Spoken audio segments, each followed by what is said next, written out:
Heart health, big issue. It's an issue for all of us, and there are some people, some of us, who think we are completely healthy.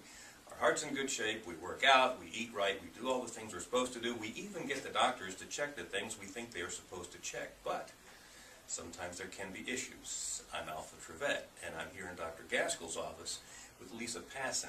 And Lisa, I'm talking to you because, first of all, you do not look like the picture of heart disease, or much less a heart attack, but you had one. Yes, sir. 4 years ago, when I was 37. 37 years old? I had a full-blown heart attack. What they would consider a massive heart attack, actually. And you were active. I was very active. I was actually probably the best shape of my adult life. Mm-hmm. I grew up a gymnast, and of course I was in very good shape then. But I had just completed a 90-day workout, lose weight, get in better shape, to the point where I was doing 10 pull-ups again, probably more than most of the men in the gym. So I was in very, very good shape. We had just been to Disney with the kids. I had felt great, and then that fall, I started not feeling well again. And by not feeling well, what do you mean? I started feeling really tired in the mornings. I felt like I didn't want to do my cardio workout, and of course I attributed it to me being weak, being an athlete. I just blamed it on myself. But I remember telling my sister, I think I'm coming down with something. I just don't feel good. Now, sisters are great to give good advice, but how about your doctor? Did you tell your doctor this? Well, actually 9 months before this had happened, I actually went and saw a cardiologist in the small town that I was living in. I had been having some funny feelings in my chest, and all I could describe it as were bubbles. So, like indigestion? Well, I knew it wasn't indigestion. It's bubbles. Just bubbles, and it was mostly when I would lay down at night, and I had told my husband about it. And he had unfortunately had a brother that had just passed away from a heart arrhythmia, and so he encouraged me to go get it checked, and that's the only reason I did it. So I did go see a cardiologist, and he did the EKG. It all looked fine. He looked at me. I was young, I was in good shape, and more or less I got a pat on the bottom and said, well, I don't know what the pain in your chest is. It wasn't really on the bottom, was it? Not really. Okay.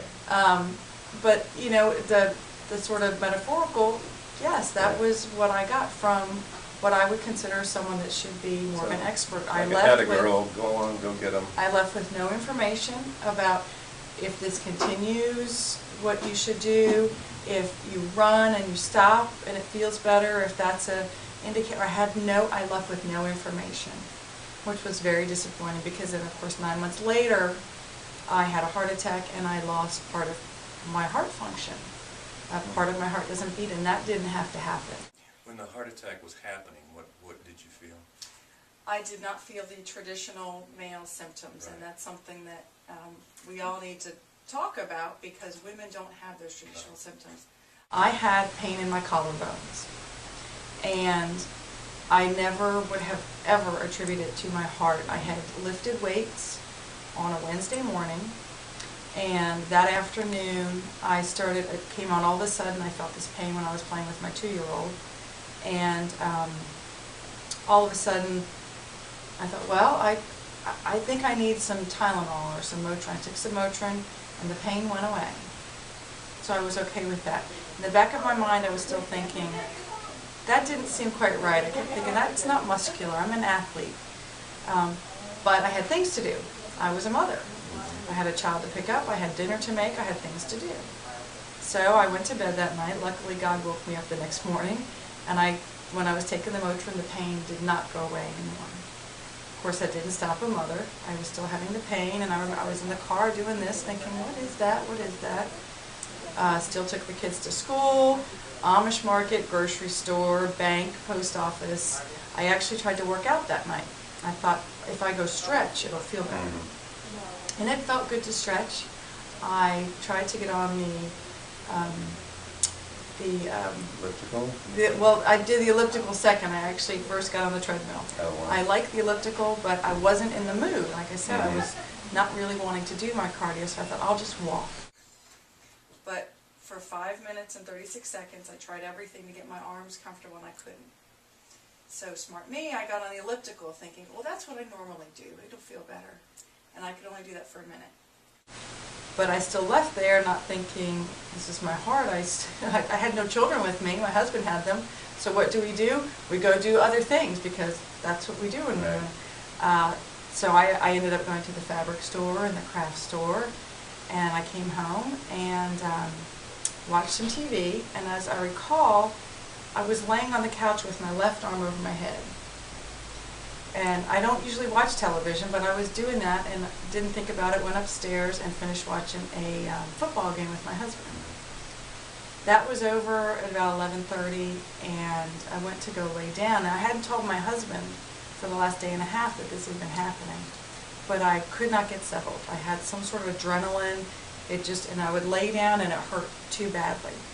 So I finally told him, this has been bothering me for about a day and a half. And I also had a cold. So he said the first thing that went through his mind was, oh, she's going to keep me up all night with this chest cold.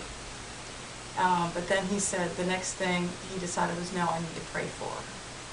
And he prayed, and he said the next thing that popped into his head was ask her how her left arm feels. Which is traditionally a question because that's one of the symptoms in men. Yes, it is. And having a heart attack. But yours were collarbone very, very, very non-traditional. So how was the left arm? It actually was bothering me. And I told him, I said, well, actually, that's kind of starting to hurt, and my fingers feel funny. Neither one of us still were putting the pieces together. This was completely just God interceding in our lives. And he said, let's go to the hospital. I've got 2 boys asleep in bed. No mother says, okay. And I said, okay. So his brother came over and we went to the hospital, and that's when we found out. And you had the heart attack in the hospital? I was having it. Well, you were having it, I yes. was having it. So, yes, so you didn't go blackout or collapse or anything like that, but you were never. having a massive coronary. Yes, I was. And probably because I was in such good shape, that's probably what saved my life, because it was my LAD, my left anterior descending artery, which they call the widowmaker. Many people do not survive that. Now, what was being left out of all these tests and that you were given? What were they not checking? They weren't checking anything. Number one, they ignored me because of my age, because I was female, because I was in relatively good shape. So But you don't screen risk factors. Just look no, and I didn't have any of the traditional risk factors. I wasn't diabetic. I was premenopausal. I was female, obviously. I was in shape. My cholesterol was not high. There was nothing that said I should be screened any further. My EKG was fine, as far as they knew. So nothing was screaming to them, continue to check her, except for things that I had been telling them for 3 years. So did they know at the time what caused this? At the time they didn't know. Now Dr. Gaskill has helped me find out what the reasons were. We've done some extensive testing that this is the only place that I have found actually that is really interested in helping with that testing, and we have found that on my cholesterol there's not only HDL and LDL, which is good and bad cholesterol as we sometimes call it, but there's also particle sizes of that cholesterol. So this so-called good cholesterol can also be bad. Depending on the size of those good cholesterol particles. There are big, happy, fluffy particles, and then there are smaller particles. And which do you want? You want the big, happy, fluffy ones.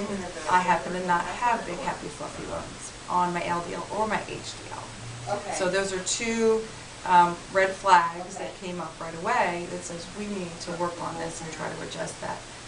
There was also a red flag on one of the biomarkers that says we need to take a look at that, that how my body is creating all these things. And so we're working on adjusting some of my medicines, and I'm very thankful that we finally ran those tests to find out why, because it's something you want to know as a person.